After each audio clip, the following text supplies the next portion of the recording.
జరుగుతోంది ఫోన్ ట్యాపింగ్కి సంబంధించి. ఈ నేపథ్యంలోనే రాష్ట్ర వ్యాప్తంగా పెద్ద ఎత్తున నిరసనలు చేయాలి అని చెప్పి బీఆర్ఎస్ పిలుపునిచ్చిన నేపథ్యంలో అనేక చోట్ల నిరసన ప్రదర్శనలు జరుగుతున్నాయి. కానీ ఇక్కడ మాత్రం పటిష్టమైన భద్రతల మధ్య జరుగుతోంది. మరోవైపు బీఆర్ఎస్ కార్యాలయంలో పరిస్థితి ఎలా ఉందో మా కరెస్పాండెంట్ రామ్ నరేష్ అందిస్తారు. దుర్గేష్, మీరు లైన్లోనే ఉండండి. రామ్ నరేష్, చెప్పండి, ఏంటి అక్కడేంటి బీఆర్ఎస్ కార్యాలయం దగ్గర పరిస్థితి? నిన్నటి నుంచే పెద్ద ఎత్తున నిరసనలు చేయాలి అని పిలుపునిచ్చారు కదా, ఎలా జరుగుతున్నాయి నిరసనలు? బీఆర్ఎస్ అధినేత మాజీ ముఖ్యమంత్రి కేసీఆర్ కు సిట్ నోటీసులు ఇచ్చిన నేపథ్యంలో ఈ రోజు రాష్ట్ర వ్యాప్తంగా బీఆర్ఎస్ పార్టీకి సంబంధించిన నేతలంతా కూడా నిరసనలు వ్యక్తం చేస్తున్నారు. రాష్ట్ర వ్యాప్తంగా చూసుకుంటే ప్రభుత్వ దిష్టిబొమ్మలు, అదేవిధంగా సీఎం రేవంత్ రెడ్డి దిష్టిబొమ్మలు దగ్ధం చేస్తున్న పరిస్థితి ఉంది. ఏదైతే సిట్ నోటీసులు ఇచ్చారో అదంతా కూడా రాజకీయ కుట్ర కోణంలో భాగంగానే ఇచ్చారు. ఏదైతే ఫోన్ ట్యాపింగ్ అనేది దేశవ్యాప్తంగా జరుగుతుంది, అన్ని రాష్ట్రాల్లో జరుగుతుంది. కానీ ఇక్కడ కావాలని చెప్పేసి రాష్ట్ర ప్రభుత్వం కేసీఆర్ కుటుంబాన్ని ఇబ్బంది పెట్టాలని చెప్పేసి నోటీసులు ఇచ్చి ఈ రోజు విచారణ పిలుస్తున్నట్టు కూడా రాష్ట్ర వ్యాప్తంగా నిరసనలు వ్యక్తం చేస్తున్నారు. అయితే తెలంగాణ భవన్ వద్ద ఉదయం నుంచి కూడా పెద్ద సంఖ్యలో కార్యకర్తలు తరలి వచ్చిన పరిస్థితి ఉంది. తెలంగాణ భవన్ వద్ద సీఎం రేవంత్ రెడ్డి దిష్టిబొమ్మ దగ్ధం చేసి నిరసన వ్యక్తం చేయడం జరిగింది. ఇదే అంశానికి సంబంధించి మనతో మాట్లాడడానికి బీఆర్ఎస్ లీడర్లు ఉన్నారు. సార్, చెప్పండి, అంటే ఈ రోజు రాష్ట్ర వ్యాప్తంగా కూడా పెద్ద ఎత్తున నిరసనలు వ్యక్తం అవుతున్నాయి. కేసీఆర్ కి సిట్ నోటీసులు ఇచ్చింది, దీనికి సంబంధించి ఇప్పుడు సిట్కు మేము పూర్తిగా సహకరిస్తున్నాం. సిట్ మాకు సహకరించడం లేదు. అంటే సిట్ ఇవాళ ఇచ్చింది ఫోన్ ట్యాపింగ్ విషయంలో సాక్షిగా కేసీఆర్ కానీ, కేటీఆర్ కానీ, మా హరీష్ను కానీ, సంతోష్ కానీ సాక్షులుగా విచారణ చేయాలి. వీరు సాక్షులుగా విచారణ చేయాల్సిన సిట్టు మా నలుగురు నేతలను నిందితులుగా చిత్రీకరించేటువంటి ప్రయత్నం చేస్తారు. దీన్ని మేము తీవ్రంగా ఖండిస్తూ ఉన్నాం. కేసీఆర్ గారు తన నియోజకవర్గమైనటువంటి గజ్వెల్లోని తన నివాసంలో ఉంటున్నాడు. అది అందరికీ తెలుసు. మీ పొన్నం ప్రభాకర్, కొండా సురేఖ, అనేక మంది అధికారులు రెగ్యులర్గా వచ్చి అవసరమైనటువంటి ఇన్విటేషన్స్ ఇచ్చిపోతున్నారు. కానీ ఇవాళ ఇక్కడ అతుకుపెట్టడం ద్వారా ఒక నిందితుని మీద ప్రయోగించినటువంటి ప్రొసీజర్ను ప్రయోగించడం అనేటువంటిది ఇవాళ తెలంగాణ సమాజం పూర్తిగా ఖండిస్తూ ఉన్నది. కేసీఆర్ గారు చాలా స్పష్టంగా చెప్పారు, నేను విచారణకు వస్తాను. అందులో ఏమీ లేదు. అసలు సిట్టు విచారణలో ఇవాళ పొలిటికల్లో ఉన్నటువంటి నాయకులకు ఏం సంబంధం ఉంటుంది? నిజంగానే ఆ రోజు ఏమైనా ఫోన్ ట్యాపింగ్ జరిగి ఉంటే దానికి శివధర్ రెడ్డి బాధ్యుడవుతాడు, లేకుంటే మహేందర్ రెడ్డి బాధ్యుడవుతాడు, అప్పుడు ఉన్నటువంటి పోలీస్ అధికారులు బాధ్యులవుతారు. నిజంగానే ఫోన్ ట్యాపింగ్ జరుగుతలేదా భారతదేశంలో? ఎక్కడ? ప్రపంచవ్యాప్తంగా జరుగుతుంది. ఇక్కడ కూడా జరిగింది. 75 ఏళ్ళుగా ఇప్పుడు కూడా జరుగుతుంది. మా తెలంగాణ భవన్లో ఏం జరుగుతుందో, మా తెలంగాణ భవన్లో ఉన్న నాయకుల ఫోన్లు ట్యాప్ చేస్తూ ఉన్నారు, మా హరీష్ ఫోన్ ట్యాప్ చేస్తూ ఉన్నారు, మా కేటీఆర్ ఫోన్ ట్యాపులు చేస్తూ అందరూ ఆ ఫోన్ ట్యాపింగ్ నడుస్తూ ఉంది. కానీ ఇవాళ ఏమైపోయిందంటే ఫోన్ ట్యాపింగ్ చేసిందని ఒక దుర్మార్గంగా బురద జల్లేటువంటి కార్యక్రమం చేస్తూ ఉన్నారు. పంచాయతీ ఎన్నికల్లో ఒక అద్భుతమైన విజయం సాధించినటువంటి బీఆర్ఎస్ పార్టీ మళ్ళీ మున్సిపల్ ఎన్నికల్లో అప్రతీతంగా విజయం సాధిస్తుందనేటువంటి ఒక వార్తలు వచ్చినటువంటి నేపథ్యంలో దాన్ని డైవర్ట్ చేయాలని కుట్రలో భాగంగానే ఇవాళ మా హరీష్ను, కేటీఆర్ను డిస్టర్బ్ చేసే ప్రయత్నం చేస్తాం. తెలంగాణ భవన్ వద్ద పోలీసులు భారీ బందోబస్తు ఏర్పాటు చేయడం జరిగింది. భవన్ లో నుంచి బయటికి కూడా పోనీయకుండా ఎందుకు అడ్డుకోవాల్సి వస్తుంది? ఇది మినీ ఎమర్జెన్సీగా తయారైంది. ఇది రేవంత్ రెడ్డి, మరి రాహుల్ గాంధీ ఏమో రాజ్యాంగం పట్టుకొని రోజు ఢిల్లీ పురవీధుల్లో తిరుగుతాడు. ఇక్కడనేమో రాజ్యాంగాన్ని కాళ్ళ కింద దొక్కుతున్నారు. పౌరులకు హక్కులు లేకుండా చేస్తున్నారు. నాయకులకు భావ ప్రకటన స్వేచ్ఛ లేకుండా చేస్తున్నారు.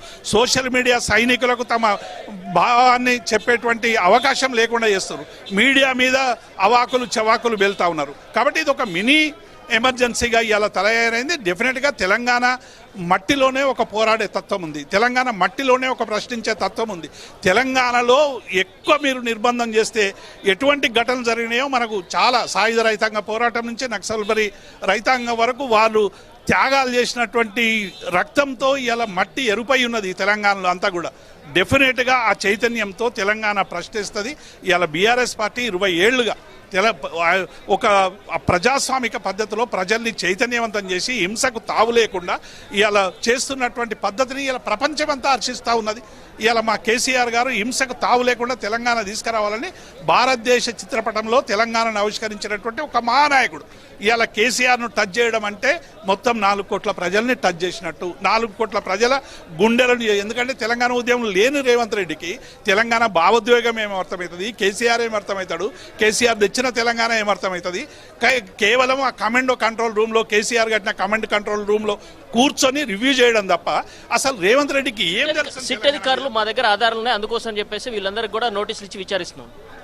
ఇప్పుడు నేను ఏమంటున్నా, సిట్ మీద ఆధారాలు ఉంటే ప్రకటించండి. ఇప్పుడు ఇవాళ మహేష్ గౌడ్ను మేము స్టేట్ అవేగా డిమాండ్ చేస్తున్నాం. సిట్ నోటీసులు ఇష్యూ చేయాలి మహేష్ గౌడ్. ఇవాళ మహేష్ గౌడ్ ఏం మాట్లాడిండు? ఇవాళ కేసీఆర్ జైలుకు పోతాడు, లేకుంటే వీళ్ళు ఆల్రెడీ అందరి ఫోన్లు విన్నారు, పలానా ఆయన ఫోన్ విన్నాడు, పలానా ఆయన ఫోన్ విన్నాడు అని ఇలా అభూత కల్పనలు మాట్లాడతారు. నిజంగా ఆధారం ఉంటే బయటికి రమ్మనండి, సజ్జనార్ చెప్పానండి ఎవరి ఫోన్లు ఎవరు ట్రాప్ చేశారు అనేది. అంటే ఫోన్కు ట్యాపింగ్ ఒక కమిటీ ఉంటుందా లేదా, ఏం చేశారు అనేటువంటి విషయాలు చెప్పాలి కదా. ఇవాళ డెఫినెట్గా మహేష్ గౌడ్ అతిక్రమించిండు. కేసీఆర్ గారేమో ప్రజాస్వామ్యం మీద విశ్వాసం ఉండి సిట్టుకు నేను హాజరైతా ఉంటే వీళ్ళేమో యథేచ్ఛగా గాంధీ భవన్లో కూర్చొని గాంధీ భవన్ నడుపుతున్నారు. సిట్టుకు అధిపతి మహేష్ గౌడ సజ్జనారా ఇలా కాంగ్రెస్ పార్టీ స్పష్టం చేయాలని మేము డిమాండ్ చేస్తా ఉన్నాం. మొత్తంగా చూస్తే తెలంగాణ భవన్లో ఉదయం నుంచి కూడా పోలీసులు భారీగా వలయంగా ఏర్పాటు చేసి మొత్తం ఇక్కడ ఉన్న నేతలెవరిని కూడా బయటికి పోకుండా అడ్డుకుంటున్న పరిస్థితి ఉంది. దీంతో పోలీసులకు అదేవిధంగా ఇటు బీఆర్ఎస్ కార్యకర్తలు పెద్ద ఎత్తున తోపులాట్లు అయితే జరుగుతుంది. ఇదే అంశానికి సంబంధించి మనతో మాట్లాడడానికి బీఆర్ఎస్ లీడర్ కిషోర్ గౌడ్ ఉన్నారు. చెప్పండి సార్. 14 సంవత్సరాలు తెలంగాణ రాష్ట్రం కోసం తన ప్రాణాలను సైతం పణంగా పెట్టి తెలంగాణ రాష్ట్రాన్ని సాధించిన మహానేత కేసీఆర్ గారు వచ్చిన తెలంగాణను 10 సంవత్సరాలలో దేశంలో ఏ రాష్ట్రం లేని విధంగా అభివృద్ధి సంక్షేమ కార్యక్రమాలను చేపించి దేశంలోనే నెంబర్ 1 రాష్ట్రంగా నిలబెట్టిన నాయకుడు కేసీఆర్.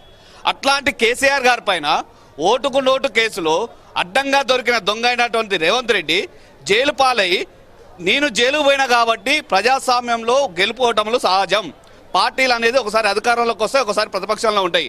కానీ రేవంత్ రెడ్డి కక్ష సాధింపు చర్యలకు పాల్పడుతూ తను ముఖ్యమంత్రి పదవి చేపట్టినప్పటి నుండి ఈ రోజు వరకు కేసీఆర్ గారి పైన, కేసీఆర్ గారి కుటుంబం పైన ఏదో రకంగా కేసులు పెట్టాలి, వారిని జైలుకు పంపించాలనే ఒక డైవర్షన్ పాలిటిక్స్ ఈరోజు తెలంగాణ రాష్ట్రంలో జరుగుతున్నాయి.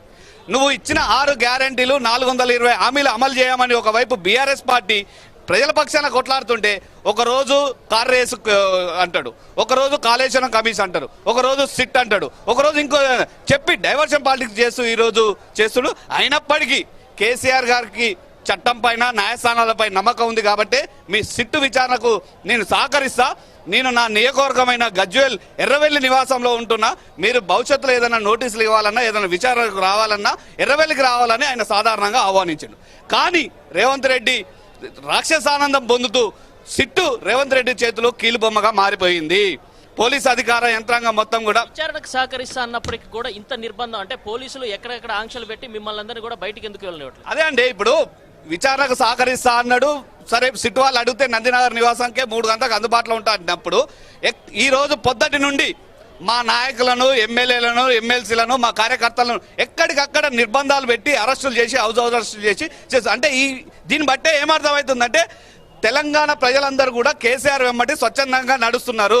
కేసీఆర్కి ఇచ్చిన నోటీసు కేసీఆర్ది కాదు, 4 కోట్ల తెలంగాణ ప్రజల ఆత్మగౌరవానికి సంబంధించిన నోటీస్ అనే ఉద్దేశం ఈరోజు ప్రజలలో బలపడ్డది. ఈరోజు స్వచ్ఛందంగా ఎక్కడికక్కడ కార్యకర్తలందరూ, నాయకులందరూ, ప్రజలందరూ నిరసన కార్యక్రమం వ్యక్తం చేస్తుంటే వారిపై పోలీసులను ప్రయోగిస్తూ అధికారం వచ్చినప్పటి నుండి కూడా కేవలం రేవంత్ రెడ్డిని పాలన చేయమంటే పోలీసులతో బీఆర్ఎస్ పార్టీని అంచివేసే ధోరణి చేస్తుంది తప్పించి ఏం లేదు.